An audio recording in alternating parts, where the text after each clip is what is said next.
यहाँ शाओयुआनी शौक में होती है। वो कहती है वही 3 दिन के बाद सगाई करना चाहता है। क्या ये जल्दबाजी तो नहीं है? शाओशेंग कहती है जीशेंग ने कहा है कि सब कुछ आप उस पे छोड़ दें, हमें चिंता की कोई भी जरूरत है ही नहीं, हमें बस उसे गेस्ट लिस्ट देनी है, वो इनविटेशन कार्ड भी खुद ही बनवाएगा।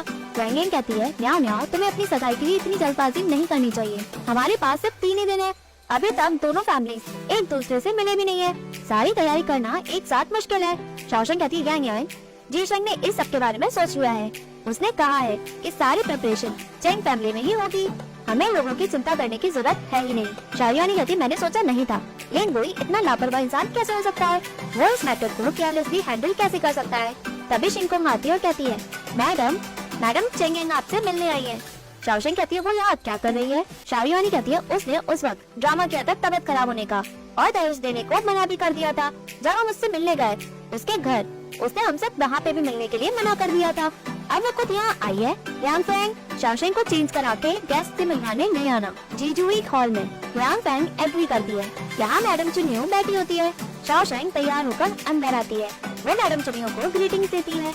मैडम चुनियो कहती है शाओशेंग तुम वाकई में दिखने में बहुत सुंदर हो, कोई भी तुम्हें पहली बार देखते ही पसंद कर लेगा, इसमें कोई शक है ही नहीं कि जीशेंग तुमसे शादी जल्दी से करना चाहता है। मेरी हेल्थ खराब थी इसलिए मैं उस वक्त दहेज देने नहीं आ पाई, बट इस बार मैं कुछ भी मिस करना नहीं चाहती। शाओशेंग कहती है मैडम चाहिए, अब वाकई में बुरा लगता है, हम प्रिंस हुयांग के रेजिडेंस में मिले थे, आप उस वक्त मुझे पनिश करने की सोच रही थी मिस वांग की वजह से।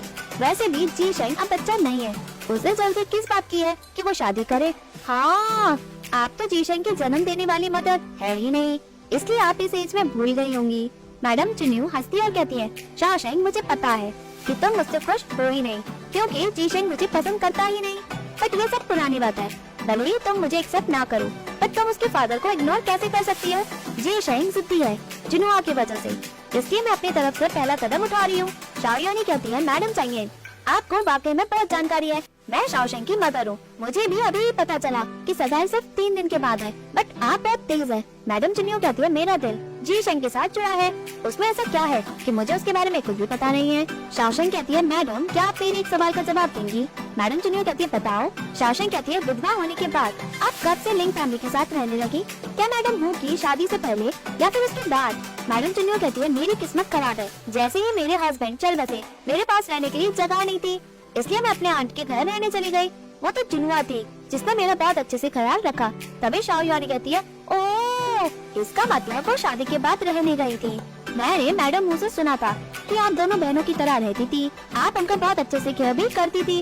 मैडम चुनियो कहती है मैं जुनुआ के साथ मिलजुल कर ही रहती थी, इसलिए मैं अपने कजन और जुनुआ का वेट कर रही थी, बट मुझे क्या पता था जुनुआ मुझसे मिलना नहीं चाहती और मुझे मारने के लिए तैयारी रहती है। शाओशेंग कहती है ओह, मुझे पता है, वो इसलिए क्योंकि मैडम आपके साथ अपने हस्बैंड को बांटने के लिए तैयार नहीं थी। ओह, आई मीन वो सुहागरात वाला बिस्तर आपके साथ बांटने को तैयार नहीं थी। यांग फैंग हंसती है, शाओयुआनी भी हंसती है। मैडम चुनियो कहती है पुरानी बातों को लाने का क्या फायदा, जो 3 दिन बाद सगाई है उसकी प्रिपरेशन के लिए मैं यहाँ आई हूँ। ओह, मैं तो शाओशेंग के लिए कुछ गिफ्ट्स भी लाई हूँ, मैंने 1 लाख रुपए में ये साउथ के सर्वेंट को खरीदा है, ये खाना बनाने में, नाचने और गाने में भी माहिर है, ये तुम्हारे साथ तुम्हारे घर में ही रहेंगी ताकि ये फ्यूचर में तुम्हें और जीशेंग को सर्व कर सके। शाओशेंग मुस्कुराते हुए कहती है मैडम चाहिए, अब वाकई में बहुत इंटरेस्टिंग है, अभी मैं जीशेंग के बिस्तरों तक पहुँची भी नहीं हूँ और आप मुझे ये 2 खूबसूरत मेड सर्वेंट दे रही है ताकि ये मेरे होने वाले हस्बैंड के साथ बेड को शेयर करे। क्यों, क्या आप चाहती है कि मैं इसके लिए आपको थैंक्स बोलूं? मैडम चुनियो कहती है तुम जैसी लड़की इस तरह गंदी बात कैसे कर सकती हो? शाओशेंग कहती है आपको इसमें गंदी बात क्या लगी? मुझे तो यकीन ही नहीं हो रहा कि लोग गंदी हरकतें करती हैं, पर गंदी बात सुन क्यों नहीं सकते? ये कितना बकवास है। मैडम चुनियो कहती है शाओशेंग तुम मेरी बेइज्जती कैसे कर सकती हो? मैंने तुम्हारे साथ गलत कब किया? क्या चेंग फैमिली अपने गेस्ट को इस तरह से ट्रीट करती है? शाओयुआनी कहती है मैडम चाहिए, जीशेंग हमारा होने वाला दामाद है, ये तो नेचुरल है कि चेंग फैमिली सिर्फ उसी की ही साइड लेगी, इधर उधर की बकवास करने के अलावा आप खुद जीशेंग के पास जाकर उससे बात करें, अगर वो पुरानी बातें भूलने को तैयार होगा तो हम आपको अपना ऑनर्ड गेस्ट मान लेंगे, नहीं तो हम ऐसा कुछ भी नहीं करेंगे जो जीशेंग के खिलाफ होगा। शाओशेंग कहती है मदर ठीक कह रही है, यही मैं आपसे ये सब कहना चाहती थी। मैडम चुनियो कहती है क्या आपको पता है मैं शाओशेंग की बदतमीजी की कंप्लेंट भी कर सकती हूँ, उसने जो कुछ भी मुझे कहा। शाओयुआनी कहती है अगर आप ये बातें बाहर कहेंगी हम कभी भी इन बातों को मानेंगे नहीं। मेरे हस्बैंड ने मैजेस्टी को अभी तक सर्व नहीं किया जैसे मार्केट चेंग ने किया है, बट वो रिस्पेक्टेबल पर्सन में आते हैं सारे कैपिटल के जर्नल में। एम्प्रेस और मैजेस्टी ने शॉशैंक को कॉम्प्लीमेंट के साथ रिवॉर्ड भी दिया है। मैं सोच रही हूँ कि कैपिटल में आपकी बातों पे यकीन कौन करेगा। मैडम जिनियो कहती है ठीक है, वो उठती है और कहती है आपकी कार में समझ गई, तुम किस कैटेगरी के लोग हो। शॉशैंक, तुम मुझे अपनी होने वाली सास नहीं मान रही तो कोई बात नहीं, सगाई के बारे में तो तुम भूल ही जाना। सोचने की जरूरत है ही नहीं कि तुम्हारी शादी लिंग फैमिली में होगी। चलो, तभी शाओयानी कहती है शिंगोंग गैस को बाहर छोड़ के आओ। मैडम जिनियो कहती है कोई जरूरत नहीं है, मुझे सेंग फैमिली का ऑनर गेस्ट बनना है ही नहीं। वो वहाँ से चली जाती है। शाओयानी कहती है न्याओ तुम बार बार मैडम जिनियो को क्यों चिढ़ रही थी।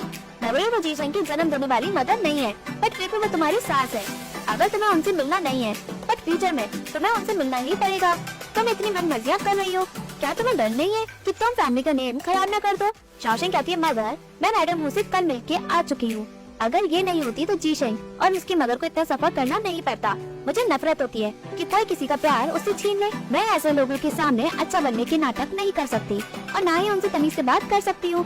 लियांगपेंग कहती है लेडी, अगर वो तुम्हें सगाई करने वाले दिन अंदर ना जाने दे तो ये तो बहुत एम्बैरेसमेंट होगी। होने वाली दुल्हन को बाहर ही रोक दिया तो। शॉशैंक कहती है देखते हैं क्या होता है, उस दिन क्या होगा ये तो हमें भी नहीं पता, कौन अंदर आएगा या कौन बाहर खड़ा रहेगा।